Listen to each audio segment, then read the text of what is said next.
Today on Teuty's track analysis, we have the track of the day for March 7th, Forget Me Not by Ripfish and Agrabou. Forget Me Not is a mixed surface transitional track made from the surfaces sausage, grass, dirt, and road. The track has a safe and risky finish, with the risky finish needing a bare minimum of 300 speed to reach. Opting for the safe finish with this 300 speed will cost you roughly a quarter of a second. I found the difficulty to be slightly harder than an average track, with a few drifts on sausage pieces being slightly challenging. I completed the track with a time of 58.446. This is 3.5 seconds ahead of the gold medal time and 0.3 of a second behind the author medal time. Overall, I found the track to be fairly enjoyable, though for my taste it went on a little bit too long. With that said, on the plus-minus rating scale, I would rate Forget Me Not a ++.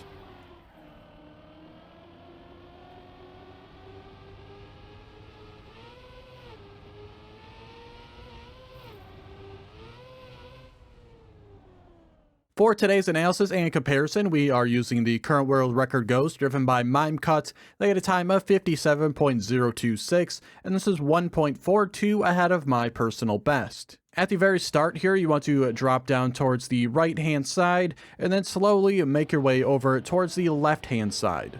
At the exit, you want to be fairly parallel here with the opening, just making your way around the outside of this corner. If you're anything like me, you will probably hit your left side tires on this wall a million times and have to restart a ton. For the next section here, you want to be a little bit wide, but not super wide, just so you can barely keep ground contact while going down this slope. The line I'm currently on will result in the smallest amount of airtime, so something that could be slightly improved here, but it's not a huge deal. After this, we'll have a dirt turn, which you can take in a variety of ways. It's really not going to result in a huge difference. However, on the exit here, you want to be as straight as possible. Right here, you can see I am sliding a little bit, and this is really what will cause me to start falling behind the world record pace. Going up this grass, be nice and smooth. You don't want to oversteer and slide out. It's really hard to give specific advice for drifts, but if you are on a similar line to where we are right now, you want to start the drift a little bit before the checkpoint. Like most drifts, I end up holding brake a little bit too long and losing some exit speed.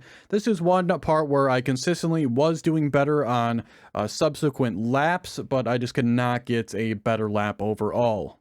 This will lead us into another jump coming up off a sausage piece, which you want to keep turning with it towards the right, and then right when you're about to leave it, you want to start turning towards the left.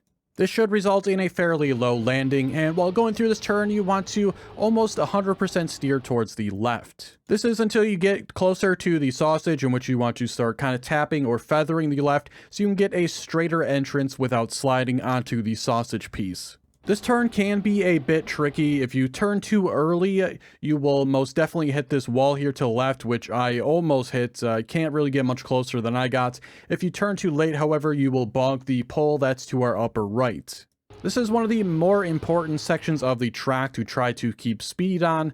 Here, I go for a very heavy drift on an outside line. I just found it much easier to do consistently. The world record here goes for a tighter inside line while just doing a few small brake taps. The exit can be a little bit challenging as well, as you can easily jump over too far to the left or right here, but really you want to kind of jump straight ahead and be turning a little bit towards the left. After this, just make your left-hand turn here, and for the jump onto the dirt, we'll see different lines here, with me taking a lower line approach and the world record going for a higher line. It's hard for me to really say what the correct approach is for this. A lot of the top times are all going in different areas here. The world record will come out faster than me, however, they did enter the section faster than me as well, so it's really hard to see what the difference actually is between these different lines. This next drift can be a fair bit challenging as well. Again, both of us here are starting the drift before we even reach the checkpoint. And like a previous drift as well, I'm going for an outside line, while the world record takes an inside line. Again, just found the outside line to be easier for me to do consistently. Of course, this is not the ideal line for me here. As you see, the world record does pull a little bit further ahead, but if you are struggling with that turn, I would suggest taking that one a bit wider, as it is far easier.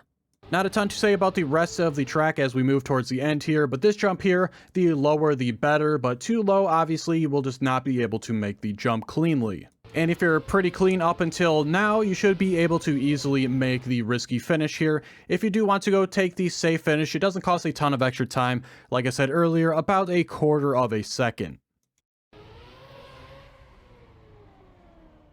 So for the final thoughts today, not a lot to say. A pretty good track overall.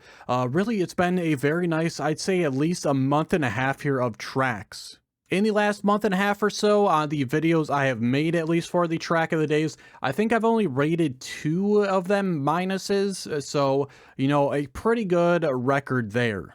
We'll leave it at that though. I hope you enjoyed today's analysis. If you did, be sure to like the video and subscribe. Check the description for links to my Twitch and Discord if you are interested in those, and be sure to check out all the other track analysis videos out on the channel already. Just a reminder that I do take Wednesdays off now from these analysis videos. There will still be a ranked video tomorrow, so be sure to watch out for that. But thanks so much for watching, and I'll see you guys on Thursday for the next one.